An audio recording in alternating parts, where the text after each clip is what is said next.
So hi, welcome to Noise Podcast. I'm Shane. I'm Glory. Sorry for not streaming last week. Didn't want to talk about a couple of deluxe albums and like 3 singles. It's 30 minutes of music, 34 minutes of music. Yeah, and how are we going to take 34 minutes of music and make a podcast longer than that? Before we get into the actual music and shows and all this fun shit, I was thinking today, thankfully these videos are lost to time because they were Instagram stories, but do you remember when the podcast was starting out and you would do the Instagram stories before you went live? Yeah. Okay.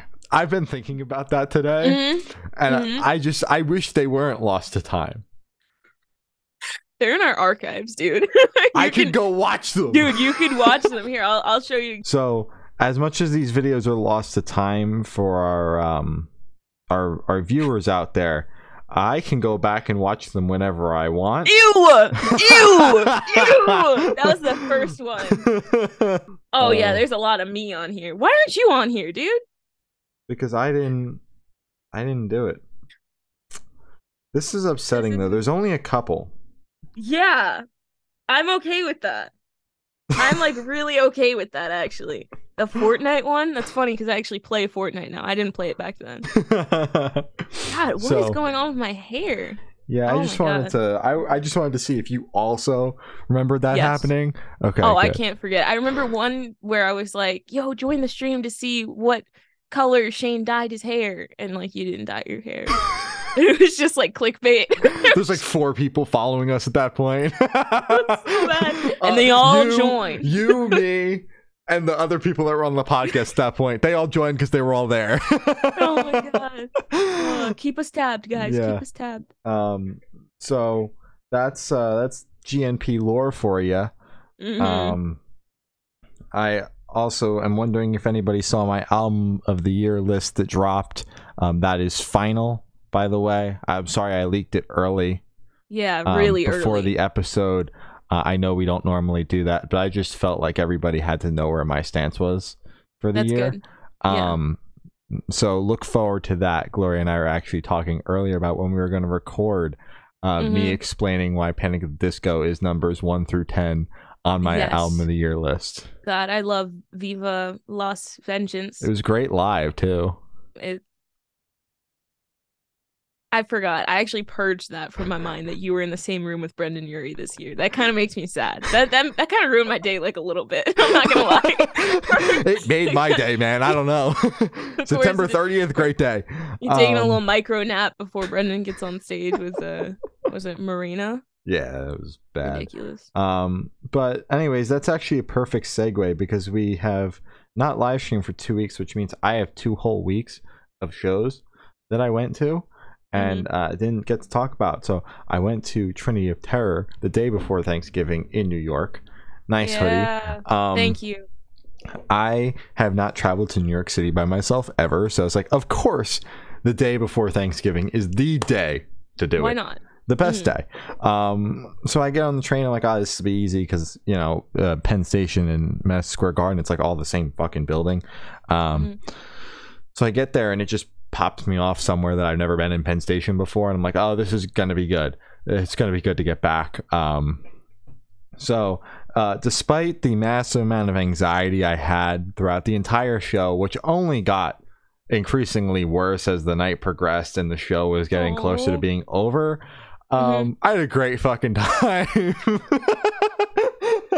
That's good to hear. I texted Pat the morning of not my weekend, Pat, and I was like, yo, I'm gonna be in at the show tonight, like hope to bump into you or whatever. And then I walk in the venue, I'm like, fuck this with the merch shit, because like there was one tiny merch stand in the middle of the venue that like they can't be doing that shit. They were selling merch to 2,000 people when they were doing it in 2,000 cap rooms. They've now tripled the size of those rooms. And they're not playing Madison Square Garden. Yeah, like they've tripled the size of the rooms. They're playing the small room in Madison Square Garden, and they've got one merch stand. Like, I don't know who thought that was a good idea. Not how that works. Yeah, I don't know who thought that was a good idea, but I was like, good thing they are not selling the tour shirt outside of VIP, because I still wouldn't be getting it. Because I just want to see Atreyu that bad. Oh But my god! I'm I love walking. I'm Atreyu. walking up to my seat, and for some reason the hallway is just super fucking long to get to my seat. I'm walking, and I actually bumped into Pat. No fucking Like, I way! was Like a wa- meet cute. Yeah, I was like, he was walking, and I was walking, and he like walked past me. I was like, Pat. And he goes, Shane. And I just spent $6 on a water that they took out of the water bottle and put in a soda cup. This man almost knocked that makes my heart hurt. This man almost knocked the $6 water out of my hand. He hugged me so fucking hard. Oh. So I got to say hi to him for a second, but he was working, so we didn't get to like sit there and chat. He was like, I gotta go, like I'm working, but like hope to bump into you. He's like, text me, whatever. I didn't get to bump into him after that because I just was like out of the venue straight to the Penn Station because I wanted as much time as possible to make sure I was in the right spot to catch my train, because there was 11 o'clock train and then the next one was after 12, so I didn't want to miss that. So yeah, I met Pat. That was cool. And then thankfully I got to see Atreyu again. God bless. You got to see battle drums. God bless. Did the entire room shake? Oh, it was so good. The only saving grace about having to see Atreyu this time was for most of the tour they've been playing for 40 minutes, but Madison Square Garden had a curfew of 10:30 that night for the show, presumably because Billy Joel is playing in the big arena and his show is going to end at 11, and they didn't want 30,000 people leaving at one go. They'll just let 20,000 people leave. So they only played for 30 minutes, and they had to cut most of their new songs for that reason. So although I still hate the band, they did not play the new stuff, which is the bad stuff. They did still play battle drums, though. It's on the high priority list, Thankfully, dude. they didn't cut that one. But I've also just decided why I hate this fucking band, and it's because like it's not even that the music is awful, because like their older stuff is decent, some of it actually good, and the newer stuff sucks on the record but isn't total dog shit live, and battle drums is just the best live song ever. I just think that the front man sucks total ass, and he shakes his ass on stage instead of headbanging. He shakes his ass. Yeah, he'll like turn around and like give a quick booty shake, and I'm like, I understand it's supposed to be like lighthearted, but like at the same time it just feels like the band is like a joke now. like they're almost like too lighthearted about it, you know, to the point where it's like, guys, do you know what you're singing about right now? like you guys do know you guys are like, you guys are having fun, but I'm also laughing at you. Like, exactly. We're I'm not laughing at you. Exactly. Yeah. That's ridiculous, dude. So yeah, that was interesting. Was glad to see them in such a big room, and I really hope I get to see them a bunch of times next year too. Oh hell yeah, they're gonna be opening for every artist, every show that you go to. Atreyu's gonna be there. Thank God they're gonna be opening for Impractical Jokers. Oh yeah, they're actually gonna join They're gonna be in the Impractical Jokers and be pranked by the Impractical Jokers. Well, they think they're so goddamn funny on stage. That'd probably fit right in. They're gonna do a booty shaking prank somehow. They're gonna shove it in there. It's gonna be great. Shake some booty. So yeah, that was one hell of a time. Black Veil Brides came on. I love Black Veil and Brides. they're always good live. They played Devil, which was one of the new songs off the EP. Oh yeah, my friend went crazy. Yeah, so I was glad they spiced it up just a tad, the set list. It was a good time. But if my memory serves me correctly, every single time they played a song off We Stitch These Wounds, which was like 3 or 4 in a row, Andy was going, all right, we're gonna play an old one. Okay, we're gonna play another old one. He's so excited about it. He's so excited. I'm like, we get it, dude. You're gonna play some old ones. So they were good. Ice Nine Kills came on. I got to watch Ricky show the crowd how to clap. He did a great job showing the crowd how to clap. They put on a good show as always. So that was a good time. And then Motionless in White came on, and they had backup dancers this time. For Werewolves, right? For most of the show, actually. I mean, they had the dancers dressed up as werewolves for Werewolf, but they have backup dancers. Like there was for one of the songs, they had like the dancers, they had like they put like metal on metal so that there were sparks flying. They like had a metal, like a steel piece or something on their hip, and they put something to it and sparks were flying off their hip. And I'm like, damn, the production values went up since the last time I saw this fucking band in April. Jesus Christ. Wow, backup dancers and everything. Yeah. That's crazy. Yeah, Good and for them. they had the dancers handing out roses as well during Eternally Yours. So yeah. They got a little fucked though with the curfew, because they came on last. It came on with just enough time where, like, if there were no problems in the crowd, they were going to get through all the songs, no problem. Of course, there's a problem in the crowd because it feels like nobody knows how to act at shows at this point. Because I saw in Florida, they had to stop like 3 times, and they played like 7 songs because of it. Yeah. But they were in the middle of playing Voices. They had to cut. They couldn't restart Voices, and then they cut. Somebody Told Me. So I'd be pissed. I would say that as much as I wanted the full set, I was also bitching the day before in the group chat about them playing Somebody Told Me. So I wasn't like super upset. My friend went a couple of days later, and they cut Dead as Fuck, and I personally would have been livid because, like, they're how are you gonna keep Somebody Told You? Like, exactly. And also, like, that's the song I wanted to see, because, like, I've heard them play all of the set list except like the new shit. I've seen them like 5 or 6 times at this point. It's always on the set list. Dead as Fuck has not been on the set list, so I would have been upset if they were like, yeah, no, we axed that one tonight because you guys don't know how to act, you know. So yeah, no, it was a good show overall, and I did not get lost in New York City. I got home at the time I had originally thought I was going to, which was good. And then Thanksgiving was the next day, and then Friday, I saw LS Dunes in a bowling alley with Kaylee Goldsworthy, and that was a good time. I met her at the beginning of the show. I went up and bought one of the little ghosts that she painted. I was like, I need one of those, and I also need an excuse to go say hi to her. But I also did want one of those ghosts because I saw her doing them like impromptu for the West Coast dates. I was like, oh, she's doing them for the East Coast dates too. I need one. So I bought one. And then the show still hadn't started yet, but I bumped into Tim from Atom Splitter, who does LS Dunes PR, and I talked to him for a while. So the show hadn't even started yet, and I said hi to all these people. You said hi to all the people you want to say hi to. Look at that. I'm being productive. I'm saying hi to people. Kaylee comes on. She did a great job. I haven't seen her perform like just by herself. I saw her with like playing in Frank's band when Frank was touring last. And then there was another long break. I thought the show was going to be over by like 9:30 because there were 2 acts. Nah, everybody in the band is old. Respectfully, they milked that shit to 11 o'clock. Yeah. Oh my god, 11. Yeah, 2 like acts. Everybody left at 11. 2 acts. They kept the show. They played. They lengthened out the amount of time in between so that the band would end at 11 o'clock. Were there technical difficulties? No, there was just like an hour in between Kaylee and LS Dunes. And like, I think the scheduled start time was like 7 or something, and Kaylee didn't come on until like almost 8.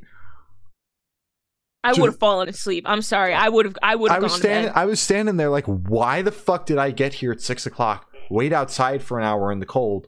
Because like, we got there and I was like, okay, like, we got to get there whatever time doors open. I like,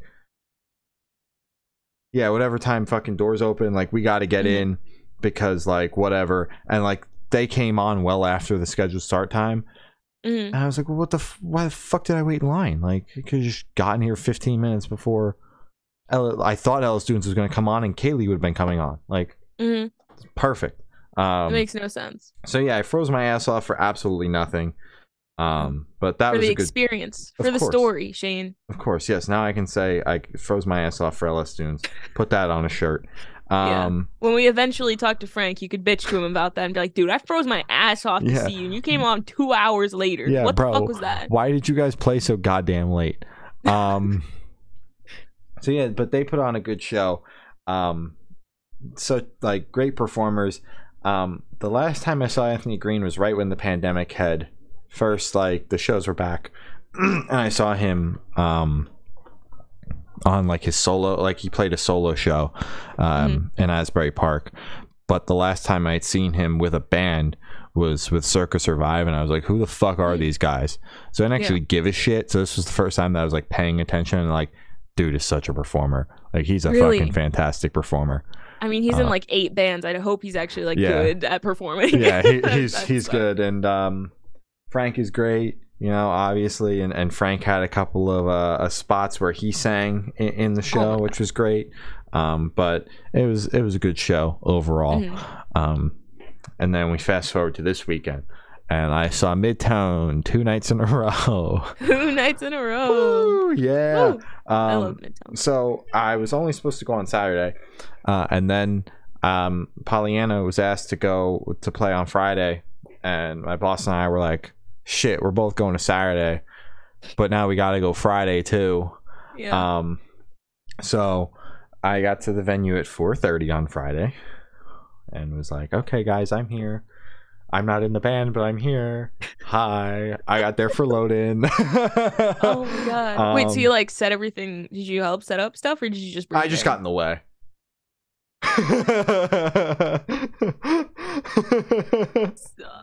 All right, dude. That's great, man. That's so real. Yeah. That's fair.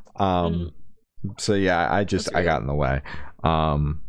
But that was, you tried. Yes, that was great. So Guns, he started the show off. I got to meet Guns, as you could see by our Twitter. I took a picture with him. I was wearing this hoodie. It was a great time.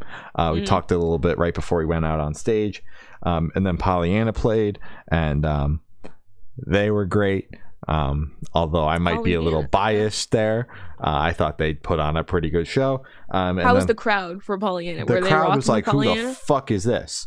The crowd is like, I went to one show this year and I want to see fucking Midtown, and I got who the fuck is a Pollyanna? It's like, who the fuck is a Cherry Armor? You need to do a who the fuck is Pollyanna? Yeah, exactly. That's pretty much what it was like. But there were actually like the people in the crowd, like, it's not young people, so if they're into it, they're not gonna like move for you because like you're not the band you're there to see. But there were plenty of people that were like nodding their head, which is like 40-year-old. That's sign. Like 40-year-old for I'm into you. That's 40-year-old for hell yeah, I'm rocking out hard. And there were like people posted about them on social media afterwards and everything, so I think it went over well. And then the Movie Life played, and they put on a good show, and that's when the people in the crowd were like, oh yeah, we're here, because the Movie Life came up around the same time as Midtown, and were also a pretty decent sized band, so most of the people there, it's like, you know one, you know the other. And then Midtown came on. They put on a good show. My only gripe was that night one, they just used like strobes for every fucking song. Oh my god. Every song. That's annoying. Like blinding strobes for like a minute of every song. And I'm like, bro, cut it the fuck out. Like, calm down. Yeah. Like, we didn't need all this. The room is only so big, dude. Yeah, bro. Like, are you trying to like it's like, good thing I don't have epilepsy, bro, because like I'd be down for the count by now. Like, 18 songs are just like with the fucking strobes. Night 2 was not as bad with the strobes, but so we get there later on night 2 because my partner was like, I don't want to get blasted in the face with strobes for like bands I don't really care about, and I'm like, that's fine, like we'll just go there for Midtown. But we got there a little bit early, so we caught some of the direct support Lane Myers set, and I thought they were fine, but the weird thing was like they also came up around the same time as Midtown and Movie Life, but did not retain the fan base that either of those bands did. Yikes. So it was like the people in the crowd probably have heard of Lane Meyer, but hadn't listened to Lane Meyer in 20 years. So it was kind of like Pollyanna was playing in front of them with the way that the crowd was reacting. Damn. And like, that must suck for them, man. Yeah, and I was like, damn, that's a little awkward. I didn't get to catch the first band or any of Guns' sets that night because he played 2 at both shows. I did not get to catch either of the sets, but the first band was called No, No. Yes. No. Didn't listen to them. Don't know what they sound like, but they didn't have merch. So. Oh, and that's. I don't know what was up with that. At a Midtown show, you gotta bring merch to that, man. That's strange. The merch table that they gave Pollyanna had Water Parks Road on it when they played at Starland in 2016.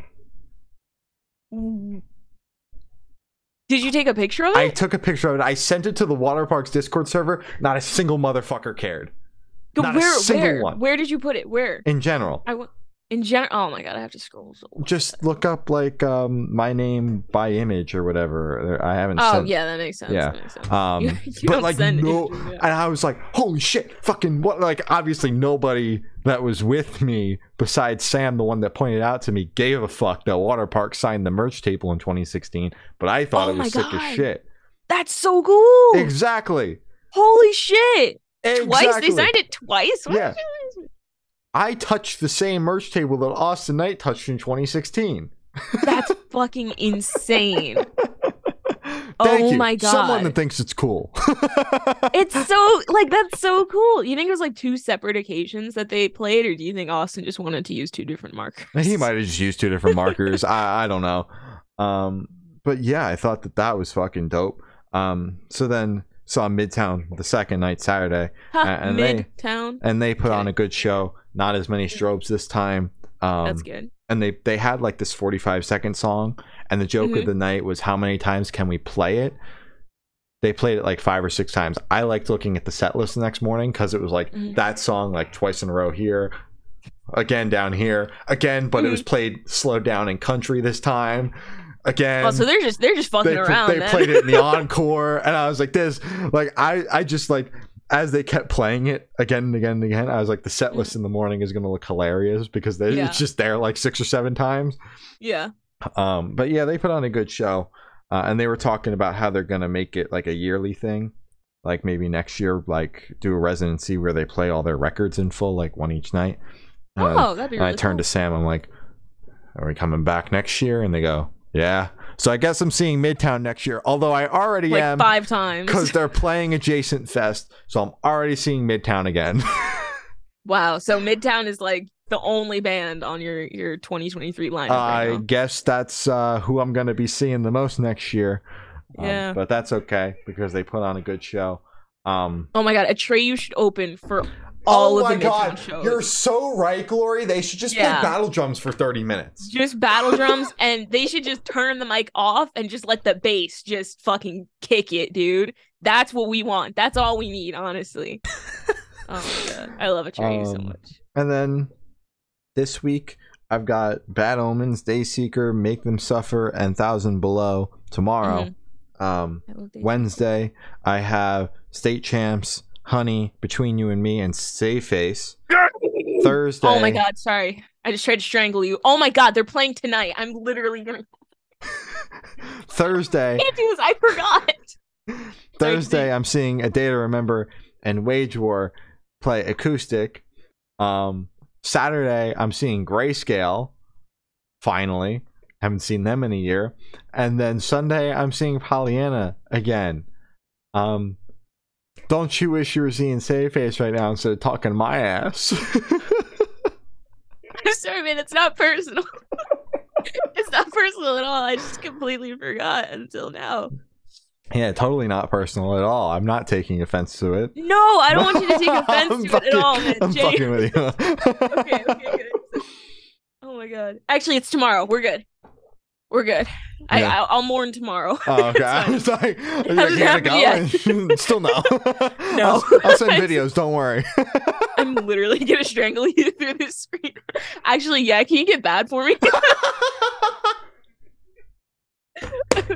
Oh my god. See, and the thing is, I wanted to go to that show because Tyler does this thing in Bad where he's like, you got a bad C rotor on your hand. I was gonna fucking write Bad on my hand because we do the same hand motion. Didn't even realize it until my third Safe Face show where he flips over his hand to read it. Oh, I wanted to do it so bad. I can't though. It's fine. Wipe the tears from my eyes. We're good. Oh yeah, I love Honey though. Between You and Me, that should be fun. State Champs is good. It's gonna be a good show. Because I haven't seen. I've been like every time State Champs is headlined, I'm like, gotta see him headline, bro. Gotta see him headline, because I see him at Sad Summer fucking like every year at this point. Every single time. They own Sad Summer. Yeah, at this point, yeah. And I'm like, damn, I like their stage, like I like Derek's stage presence a lot. Like I want to see them headline. And every year I'm like, well, I didn't go in 2019 because my mom didn't want to take me, and then 2020 the pandemic hit, and then 2021 I don't know, but here I am, 2022. Everything was still closed. Yeah, 2022. I'm like, shit, finally doing it. Gonna go see them headline, because Sam was like, I want to see Between You and Me and Save Face, and I was like, okay, well, I want to see Stay Champs, so this works out. And I also missed Between You and Me in March, because I was like, I thought I was dying. I was so fucking sick. You were like really sick. I was scared. I'm not gonna lie, I was scared. Yeah, like 103 fever, just real casual over here. They were in Asbury Park. I was in my bed thinking I might not see tomorrow. So yeah, I got a lot of shows coming. What a up. year, dude. What a year, bro. But I'm making up for it. I'm finally gonna see Between You and Me. That's all that matters, honestly. And you're gonna see Safe Face, so that's like also all what matters. Yeah, I haven't seen Safe Face since March, like a couple days before I got deadly sick, so I can actually just blame it on Tyler. You better not. Don't put that on him. Don't put that on him. Put that on me before you put that on him. I'm gonna blame it on the Wonder Years crowd. Okay, that's fair. Yeah, do that. Probably, honestly. Like, oh my god, that was in March? Yeah. That's crazy. Yeah.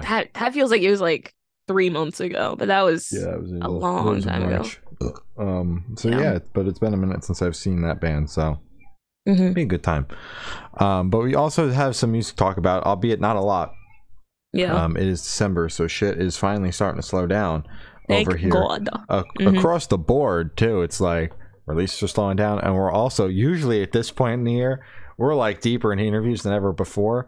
I'm like, God damn, the email's dry. I don't know if I'm like doing something wrong. Does anyone want to come on the podcast? I don't know if I'm doing something wrong, or like I know in the back of my head the shit's slowing down, but my anxiety is telling me that everybody hates us. No, that's fair. That's fair. I've just been I look at the calendar and I'm like, did I finally say something that like ticked somebody in like the clouds off? Like Tim is mad at me now. I don't know. Glory looks at the calendar and she's like, is like Shane answering emails, or is he like asleep? Did like, Shane die? Did he sign out of the email? Like, what is going on here? God. No. And it's like reading the email too. I'm like,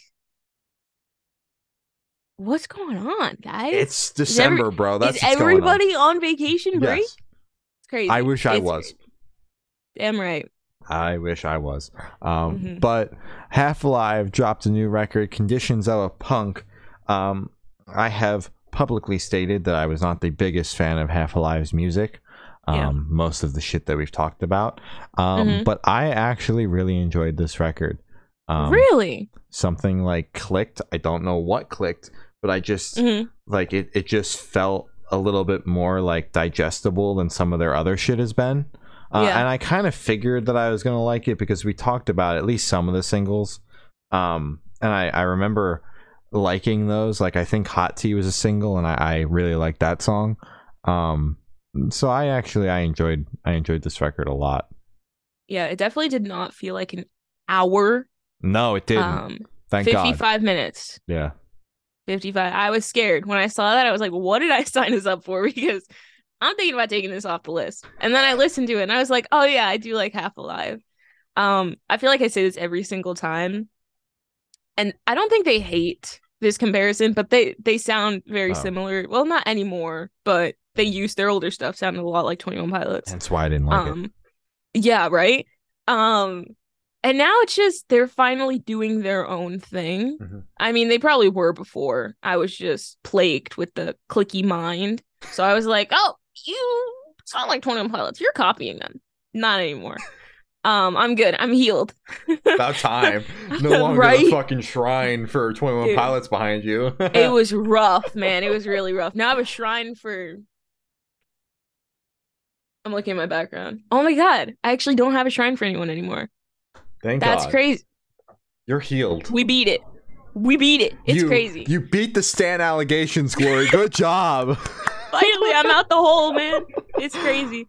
But yeah, I enjoyed this album a lot. Didn't feel like an hour. I liked their last stuff, except their orchestra album, or was it like a gospel album? I don't know. It was just bad. It was really bad. Always cool ideas, but I think I remember that one because if I remember correctly, it came out like around this time of year. Like we were like in 2020, I'm pretty sure. Yeah. Like 2 years ago. And like just it was super poorly executed. We shat on it. Yeah, like there's hard. a right way to do that kind of shit, and there's a wrong way to do that kind of shit, and I don't think they did it very good. Oh my god. Is it gone?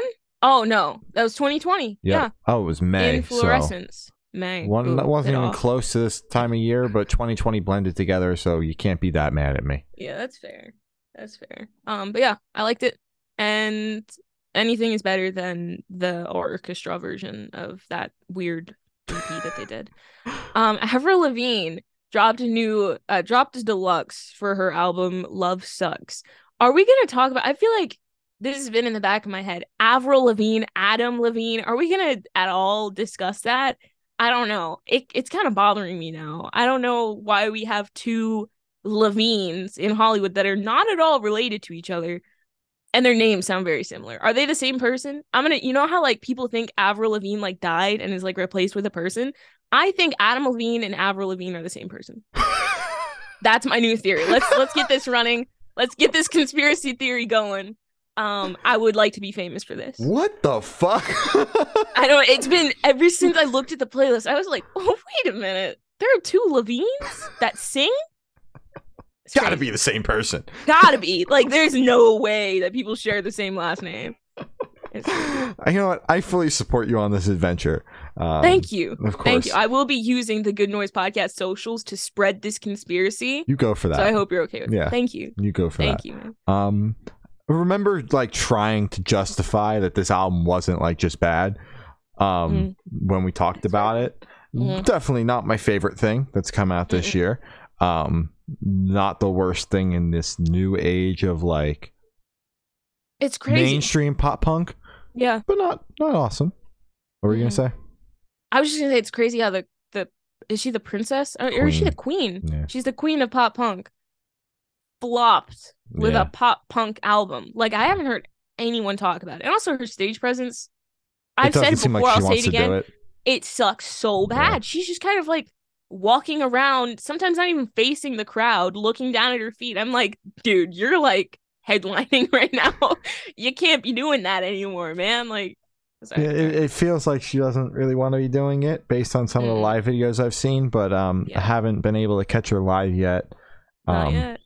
Hopefully at some point next year. I mean, just to kind of like see if shit changes. Like, maybe it was just bad videos. Maybe she just didn't want to be on tour with Machine Gun Kelly. That might have been it as well. But I've also seen some festival performances where it was the same. It's the exact same thing. I don't know. It would also just be great to be like, oh, I got a couple of funny tweets out of this now. Cost me $150. We got a hit tweet. It cost me $150, but I got 100 likes on the Bird app. Exactly. Hey, man, that's all that matters. That is all that matters. But all that shit aside, the bonus tracks, this is excluding the acoustic songs. The new tracks I skipped those. that were on here, completely honest. Yeah, are better than anything that was on the record. Oh, hey. Bite Me minus is the best Bite song Me. off. Okay, but thank like you. Then yes, I completely agree. Like we're talking like there are like when you're stacked up against a fucking Machine Gun Kelly feature, it's not hard. So like I just think that these songs are so much better. Like even the Youngblood song is great because it's just so goddamn catchy, and the other ones are just Mercury in Renegade or Retrograde, whatever it was. And Renegade. And what was it, Pity Party? They're fucking great songs. I don't know. I don't know why they put 3 acoustic songs and then put Pity Party, but that's just nitpicking at this point. And I also thought that the acoustic renditions weren't like total poopy butt, which is good. It felt like the songs actually kind of made sense acoustically too. Like sometimes you'll get these acoustic versions and it's just like well, what the fuck were you guys thinking? Why did you do this? Yeah, Yeah. but like it felt like it made sense, almost like maybe the songs were written originally on acoustic guitar or whatever. Yeah, But I thought that these songs were way better than the record itself. I agree. Gonna be honest, I only listened to like half of Bite Me, and then I was like, that's enough acoustic for me today. I couldn't do it, so I'm gonna have to take your word for it when you say that they were better in acoustic. I heard it and I was like, I'm sorry, I can't do this today. But I did like I'm a Mess, and I did like Pity Party. I didn't like Mercury and Renegade. I'm gonna commit to Renegade. I liked Renegade. That's okay that you didn't like it, because the title is hard to get out. It's very difficult, and if I can't say it, I automatically hate it. Exactly. So, that's just a way. yeah. That's a way to go about it. That's the way to go. That's actually how we determine who we have on the podcast. Because if we can't say your album name, like you're just not. If I can't pronounce your fucking band name and I make a fool out of myself because of it, which I have done, you're not coming on the fucking podcast. That's it. You know. There are videos out there of me completely fumbling people's names, and then before you edited. Yeah, trying to edit it and just it not working. And I would also just like to say before we move on, Zari did say that Adam Levine and Avril Lavigne's last names are spelled differently. They are? Fuck! There was my entire... Oh my god. Your entire plan is now foiled, but you still made a great clip for today's podcast episode on social media. Oh my god! I made it, guys. I'm gonna be on the podcast. Oh my god. You're gonna be featured on the Good Noise Podcast Instagram. This is my dream come true. I'm so excited. Superlove dropped a deluxe edition of their album Colors. We chatted with them back when the record came out a long time ago, just earlier this year. This was fucking awesome. I mean, that record was already great, but I thought that both songs on here made sense for the record and were also good songs. Yes. Bar Fight slaps especially. I liked this a lot, and I also think that the spacing of the release for the deluxe tracks was perfect, because then it reminded me, hey, this exists, by the way, and it's the end of the year, everybody's making their list, don't forget about us. So thank you for reminding me, because I will not forget about you now. I really enjoyed it. Good job. Okay. No Love for the Middle Child dropped a deluxe version of his album. Fuck. Say It Like You Mean It. I thought it was EP. Damn. I'm pretty sure it's EP. Might be EP, album, mixtape. I put album in the interview description. It's an album. Which is a great segue into saying we chatted with No Love for the Middle Child about the record. We shot it. And Fig Newtons. We shot it so long ago that when he told us about the deluxe album, he still hadn't told anybody. And by the time it came out, the deluxe was already out. Look at that for timeline, guys. That's perfect. Yeah. Great. Oh my god. But yes, these couple of songs were great.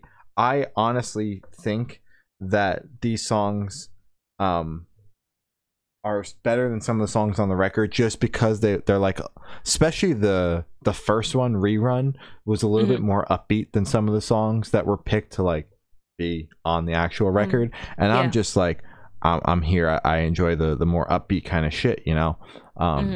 But I still think that the songs are great, and you know, he said like he made these songs and he thinks that they make sense like within the record, and that's why there's a deluxe now. And he's totally right. It's not like they're two out of left field fucking songs, you know. They make sense, so they're good songs too. This one is definitely, as you said, a pretty good addition to the actual album layout overall. Oh my god, layout, track list. As you said, it fits really well. It makes sense. I'm happy he didn't just throw some random track because, hey, the label said I need to make a deluxe. Here's just a B-side that I kind of had laying around. Like, these are good B-sides. Honestly, I liked the album. I'm happy we have more. And I don't know, we're talking about album of the year, but I'm not saying this is album of the year. I'm sorry. A person already took that spot, but this is definitely gonna be Person by the name of list somewhere. Tyler the Creator. Tyler didn't even drop this year. Did it right. It's And actually Kendrick. And Save Face because he dropped the deluxe. Oh yeah, it is actually Save Face. Save Face is my number one, actually. Oh my god, I love him so much. Save Face, come play in my backyard. That's I think the only way I can go to another show this year if you guys play in my backyard. But yeah, this was really good. So true. 100 Kex dropped a new EP. Snake Eyes announced their new record. So I think I've become a little too accepting of new sounds and new music that we talk about on here. Because unfortunately I can't just sit here and lie and say that I absolutely hated this shit. Do not give me that fucking look, Lori. Do not look at me like that. Close your mouth. Stop that. She's staring at me. She's mouth wide open because I'm about to say I didn't fucking hate this shit. I don't know. Oh my god, me. you're on 100. Kill me. Welcome to the club. Stop. I don't know. Like I've become too accepting of new music. Like I thought Big Pussy was awesome, and I think that this shit's awesome. Like I don't know what's happening. I think I have to go back to my old ways of hating everything if it doesn't have a breakdown, because it's getting a little too out of hand now. You're gonna have 100 Gex, Big Pussy, right next to like Architects or something.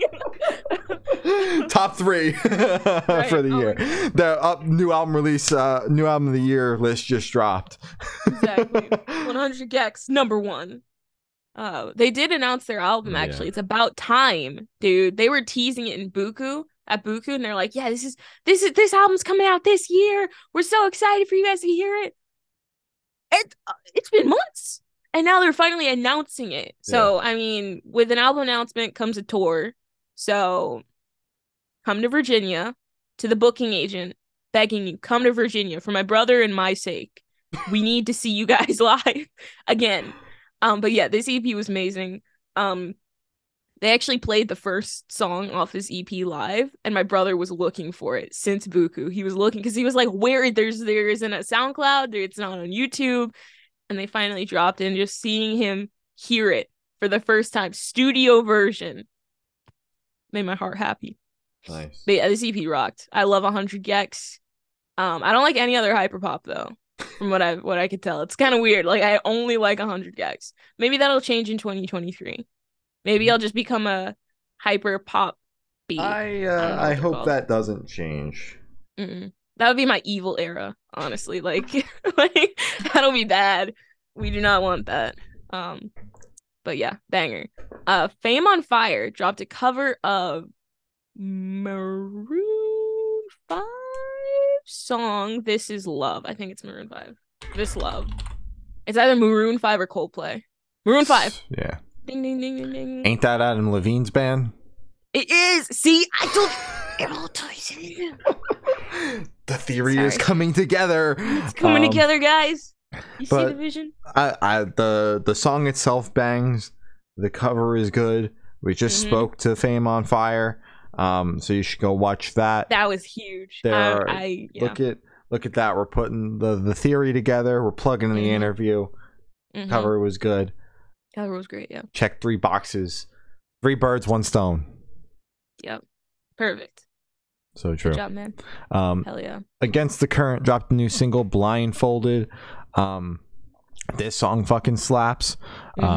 They're no longer on Fueled by Ramen, which is crazy. Oh my god, their contract ended. I was gonna be like, oh my god, they got dropped. Yeah, no. Presumably the contract ended. And they're currently out on tour with Pierce the Veil in the UK. So they're not doing too bad. They're not doing half bad for themselves. No. But yeah, that's this song rocks. Very stoked to see new music from them, because it's been like they put out the EP like middle of last year, so and that was really good. There was a band where I'm like, this fucking shit's awesome, and I just like never listened to them further than that. So I was very excited because they were supposed to be on Sad Summer this year, and then something happened there where it didn't work out anymore. Yeah. And now I'm like, all right, when's the next time I get to see them? Because like I was gonna see them, I was finally gonna get into them. It was gonna be a whole big thing.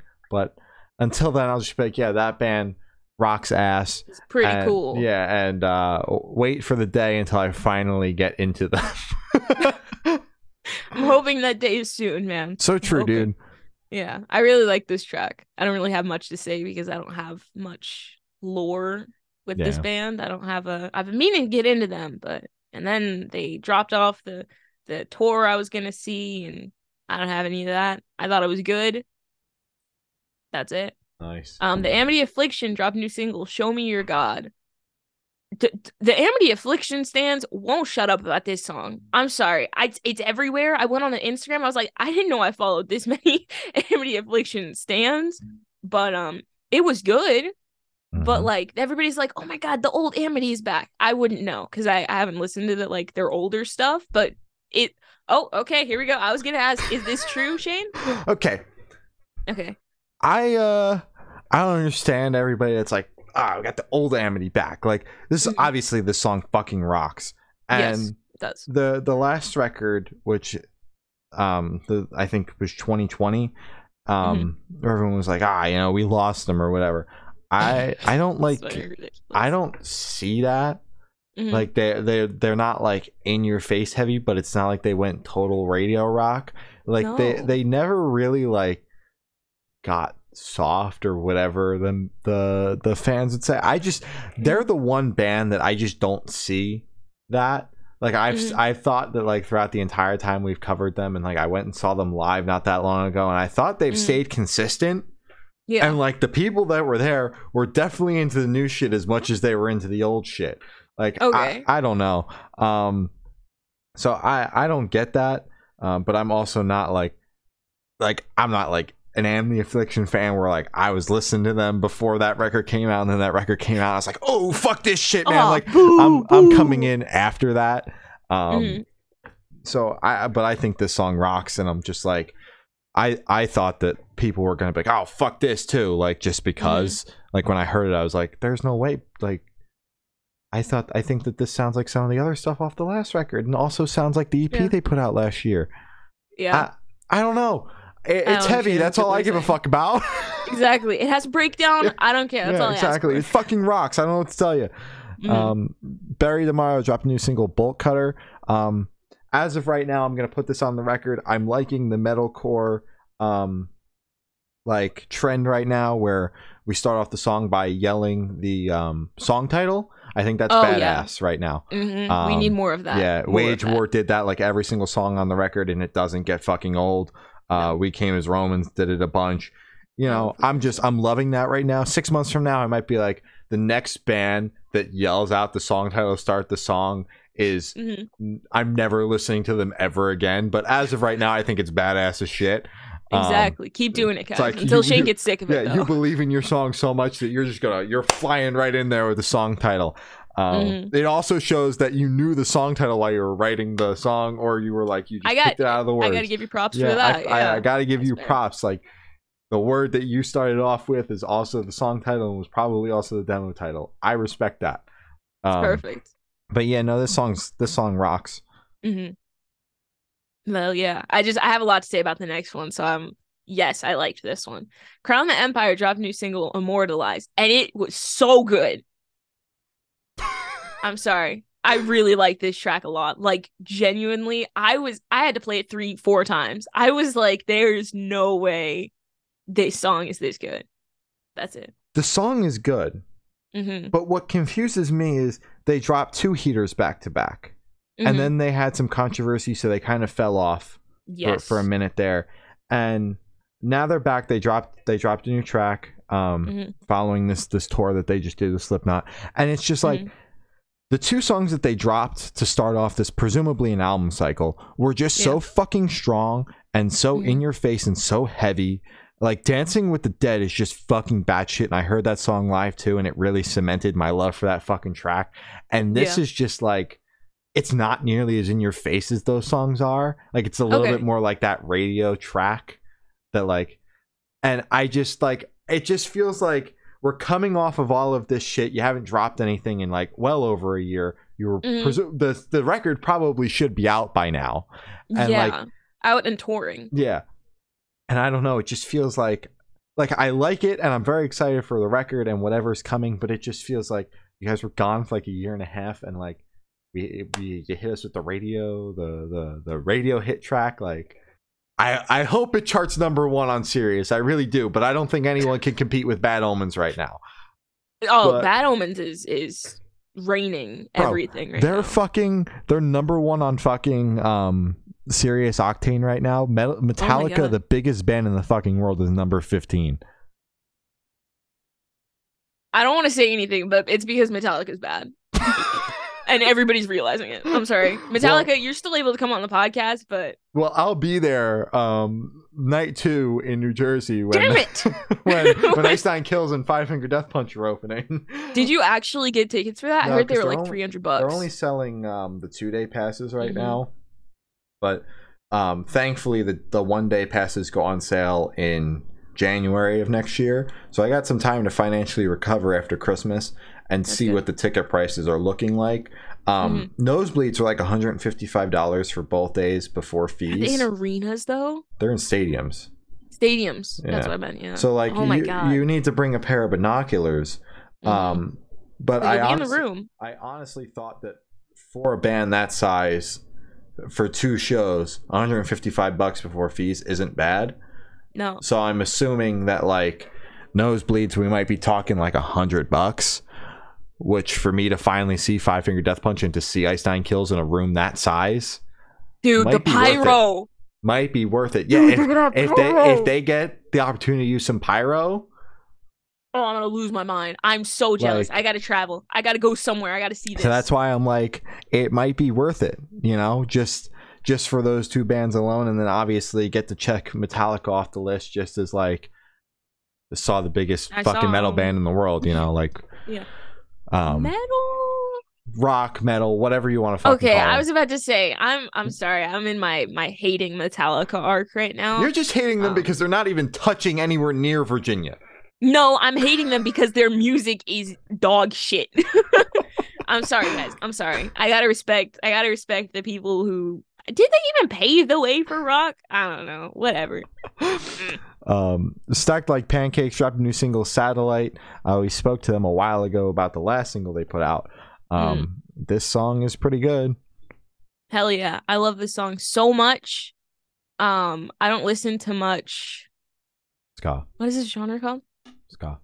Ska. Oh my god, I always forget it. I'm always like the silly little dancing one, that genre. Can you even make a sad ska song? I feel like that's not possible because it's all just like bouncy. I don't know. I don't listen to enough ska to answer that question for you. It's just like a hypothetical. Do you think people can make ska question? Like, let's say, like, anyways. I mean, yeah, people I like can make track. happy metal songs. Name one. Fucking no. Exactly, because they don't.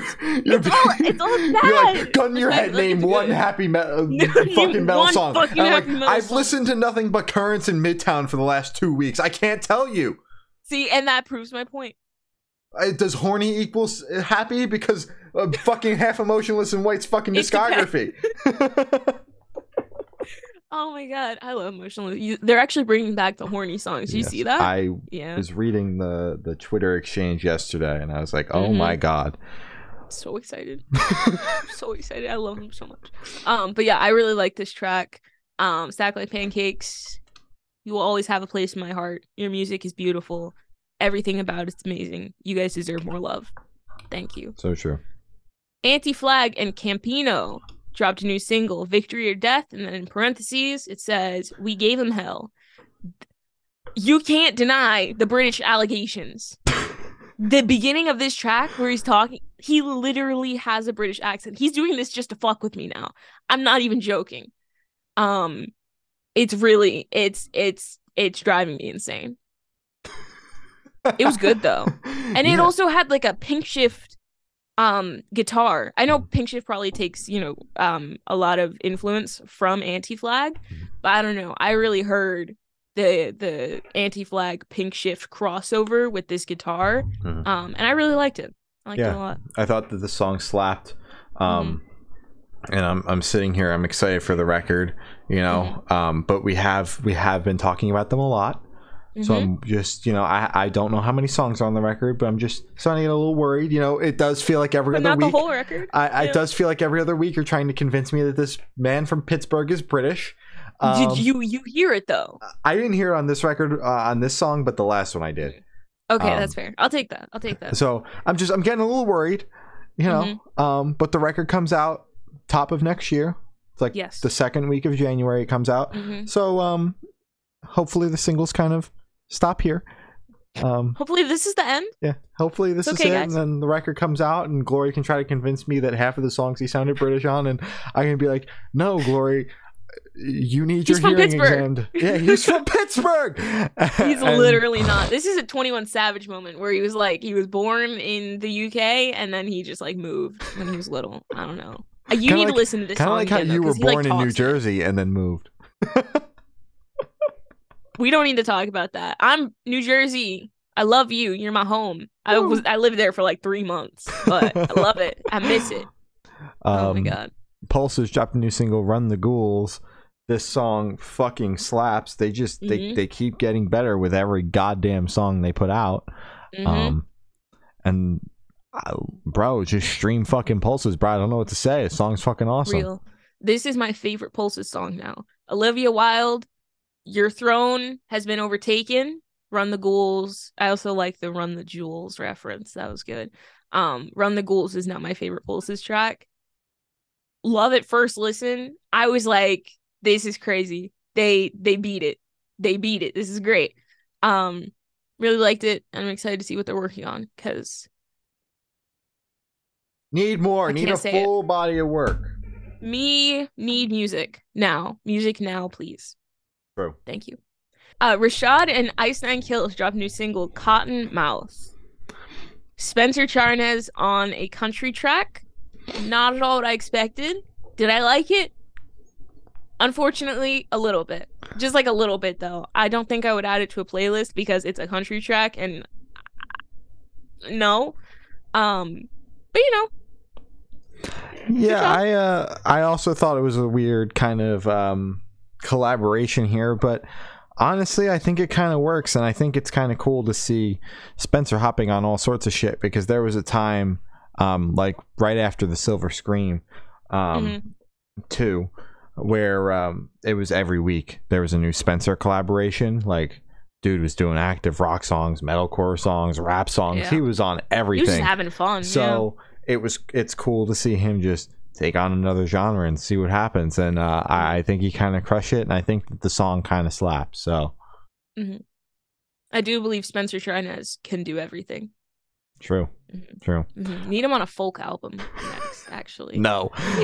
Never mind. We wouldn't talk about that. No, we wouldn't. And Currents dropped a new single, "Vengeance." Need a new Currents record to drop in the winter time, because that's peak depression season. This is peak depression band. This song is sad. Makes me sad. It does its job. There you go. That's real. Yeah. This was really good. I liked it. I don't have much to say because this is your band. This is my band. But I'm happy they dropped for you, man. This was just for you. Yeah. Big Time Rush dropped an absolute banger. Paralyzed. They finally re-recorded it. It's finally on streaming. This song made my day. It made my week.